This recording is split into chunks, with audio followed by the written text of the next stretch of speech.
What's going on YouTube? It's your boy, the Me and Fine Teen Time, bringing you another Gotham Knights video. And guys, we got another IGN first, bringing us another preview of the game, and I'm excited to see this. We're coming up on the release date sooner than later. It's going to be September tomorrow, and then we have, after September, we got October, and that's the release month, and we will be able to play the game on the channel. But guys, if you like this video, please hit that like button. Also subscribe if you're new, and turn on that notification bell for more videos like this. Without further ado, let's get right to it. Come to watch the show, Red Hood. I'm just here to kick your ass. Yes. As part of our visit to Warner Bros. Games Montreal, we got to see a lot of Gotham Knights being played, but we weren't able to go hands-on with the game ourselves, and that makes a traditional preview a little difficult. Without having had a controller in our hands, it's hard to say how combat, working through missions, or making gear choices feels. And with that in mind, this preview will be a little more structural. With the help of the game's developers, we'll walk you through how Gotham Knights is put together, revealing brand new information about the open world, how supervillains fold into the fabric of the wider game, the game's neat approach to a day-night cycle, and more. Yo, Barbara looking good, bro. Looking a little too good. As we've spoken about previously this month, Gotham Knights' world is aiming to feel like a real city, with centuries of history behind it. Part and parcel with that is how truly open it is. The developers ensured that almost the entirety of their Gotham is open from the very beginning, with each of its 5 boroughs offering different traversal opportunities, different threats, different activities, and different characters. But the team also wanted to create the sense of a city reacting to the presence of new vigilantes hitting the streets. I would say we start off the game in a pretty cold version of Gotham. The police don't like you. The citizens don't like you. And over time, the tone evolves because you identify major threats to the city. You can find out to a certain extent what's going on beneath the surface in Gotham, and you gradually build the confidence of the citizens. Of course, some will always be on your side, and a group of citizens called the Watch act as an informant network for the Knights, offering up missions that will help stitch their parts of the city back together, all of which will see you head out into the darkness to help bring some light back to Gotham. As it turns out, Dark Knights in training like to come out during, well, Dark Nights. Key to Gotham Knights is that it's not a game with a shifting, continuous day-night cycle. Rather, the entire game is set over consecutive nights, with new crimes emerging every evening and villain storylines progressing alongside your work to stop them. The only time you'll see daylight in the main game is inside the Knight's headquarters, the Belfry, where you'll plan for what to do after the next sunset. Another long night of crime and violence. I know you're him. The central loop of the game experience in Gotham Knights is what we call our Belfry loop. When you exit the Belfry, it's always nighttime. You don't have to worry about when the sun's going to come up. But in the course of that night, there are going to be some crimes and other activities that are happening in the streets of Gotham that are premeditated. They were predetermined by whoever was going to commit them, the day before. When you complete a night of crime fighting, and it's up to the player to decide when they're done, but it could be a case of them saying, well, I think I've hit most of the major crimes I needed to, or it could be the case of them saying, I learned what I needed to learn and now I need to go back to the Belfry to advance the story. I'm gonna just pause here and say this as a side note. I wish Batman game developers would really take advantage of the daytime. There is no Batman without Bruce Wayne. You know what I'm saying? Bruce Wayne was able to get some shit done on the side, in the daytime, in terms of TV shows, stuff like that, right? I just don't understand why game developers limit themselves to only nighttime when it comes to Batman characters. I never understood that. I feel as if they need to express themselves in the daytime. Maybe Barbara could go to the GCPD and find some stuff out, or Tim can, like, you know what I'm saying? Like, stuff like that. But anyways, that's just a side thought. Moving on. Story, for example, then you return to Belfry, and now it's daytime. Crimes in Gotham Knights come in many forms. They can range from procedurally generated muggings right up to entire gangs running complex operations, and the more you foil, the more you'll learn about crimes to come. We wanted this concept of information scarcity. So you need to find stuff out about the city night after night. You already have a kind of activity queue that you can be tracking and deciding, okay, I think that's going to be more important for me. Alfred! Maybe this is more interesting to me because it Oh, that's how you better to the other switch. challenges that I'm Okay. trying to complete. Or maybe this has direct Ooh, impact okay. on me finding that next chapter in the larger mystery, right? So there's a lot of different reasons why a player might choose to go after one particular crime or another. Unlike the game's checkpointed story missions, if you fail a crime, there's no opportunity to replay that exact situation again. It's all part okay. of the superhero learning process. Once you end a night, crimes are reset. That night is over.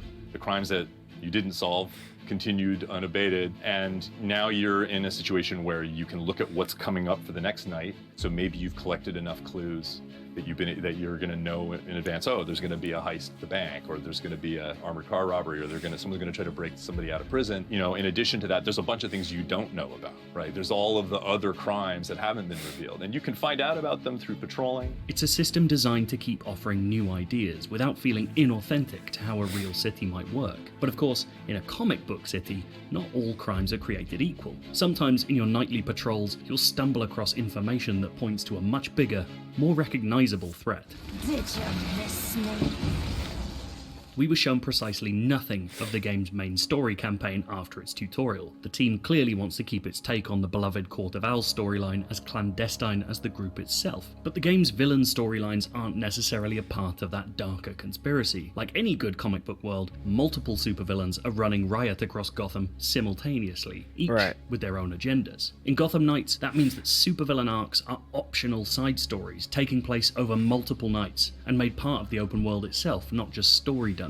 As you learn more about the villains taking on specific missions along the way, your Belfry evidence board will begin to grow, connecting clues to evidence and eventually letting you trigger what the team calls a villain night. You know, when we talk about villain nights, we sometimes refer to them as epic villain crime, and it's because we always wanted the villains to be menacing Gotham City. We didn't want it to be a case of, oh, I'm going to go into this sort of bubble dungeon universe and Gotham somewhere else, and I'm just engaging with them here. And sometimes that means we do some fundamentally big changes, right? We like encase Elliott Center in ice. In the case of, one of the later missions in the Harley Quinn arc, Gotham City Hospital is going to be, invaded and is going to be thrown into chaos. While it's very possible that these optional arcs could illuminate the main storyline somehow, the impression we got is that these standalone villains are there to enrich the sense of Gotham as a true comic book city with multiple threats to stave off at one time. And that applies to the town's gangs as well. As we've talked about before, Gotham Knights factions aren't just goons for a supervillain, although they certainly can be. Instead, they populate the city themselves, causing various flavours of mayhem depending on their affiliation. So far, we've seen the Freaks and the Regulators, and some of our footage has made mention of Red Hood's hatred for the mob. Hey look, more scumbag looking for a beat. This feeling of criminal elements spreading across the city is intended to get across the endlessness of the superhero's job. You're not able to wipe out a faction from the map, you're simply stymieing their work. You can clean Gotham of crime for a night, but you can never stop it. Even Batman wasn't capable of that, and neither are you. Practically, that means there will always be crimes to fight and combat to be had, but factions also provide another service. Each one is tied to specific gear, crafting materials, and other unlocks, which you'll use to beef up your heroes. Okay. We've covered Gotham Knights' many superhero suits previously, but that was very much from the cosmetic angle. From a more gameplay-driven angle, players will be able to craft gear that alters their hero's armor, melee, and ranged items, offering stat boosts and elemental damage changes. Crafting that gear comes down to two things: having the blueprint and the materials to make it. All of the gear is created through crafting. There are flavors of gear, and it applies in slightly different ways to suits and melee weapons and ranged weapons, but what they kind of have in common is this focus on these elemental damage types. Cryogenic, freezing damage, thermal damage, electrical damage, poison, stun, these kinds of things. And those interactions should become doubly interesting by introducing another player into the world. From day one, the Gotham Knights team has made clear that its take on two-player co-op is completely untethered, meaning one player can theoretically explore another's world without ever having to meet them. Anytime you're playing in Gotham City as opposed to inside a story dungeon as part of one of the beats of the main mystery of the storyline, you're untethered. It also provides the most organic kind of superhero meetup opportunity where you think your buddy is with you and then he disappears for a while because he got distracted by something and you found a collectible. And then a second later, you look up on a rooftop and a Batarang comes out of nowhere and here's Batgirl and she's here to help you stop a crime. Of course, this could throw up issues of how progression works for players and how players at different parts of the story can interact. The solution is elegantly unfussy. Characters of different levels will scale so that they somewhat match, enemies will also scale to the player's levels, and most importantly, progression matters to the host and the guest. When you're in Gotham, the host is their story, but 100% of your hero progression is your own. And then once you return to your own Gotham, time essentially restarts in your own story. If you completed a major story beat, a villain arc, dungeon against the Court of Owls while playing with a friend, when you get to that part in your own story, the game will ask you, do you want to play it again? Or do you want to just kind of say, you did this part in some other universe and we'll just fast forward you through it?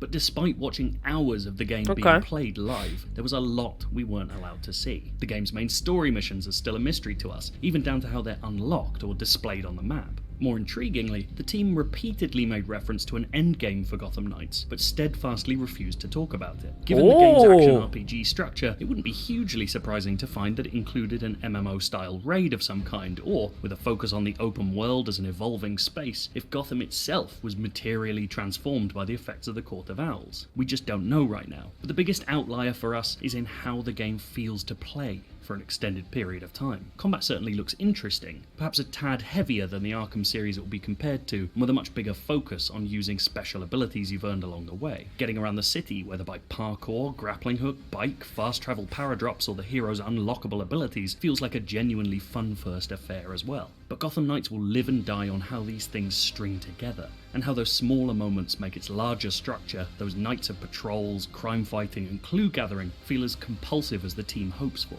There's no doubting the enthusiasm and belief at the studio, but this game will be made by how it feels once it's finally allowed to be in our hands. This marks the end of our month of IGN First content. Guys, I don't know how to feel. Like, we just got a lot of information there. Shout out to IGN yet again, man. But yeah, I'm very excited for this game. And, you know, don't let my little side note, you know, ruin your personal experience of the game. I just think that, you know, as a hero, we should see both sides of the hero. We should see the Tim Drake, the Jason Todd, the Barbara Gordon, and the Dick Grayson a lot more. I feel as if, you know, that makes the hero, you know what I'm saying? Like, them to be able to do work without being in the suit, I feel as if we as fans should be able to see. That's why I say, you know, game developers shouldn't limit themselves when working with these characters. They shouldn't limit themselves to only doing nighttime, and they should, you know, focus on doing a balance of day and night, I feel. But anyways, guys, if you like this video, please hit that thumbs up button. Also, subscribe if you're new and turn on that notification bell for more videos like this. Without further ado, I'll see you guys in the next one. Titans, go.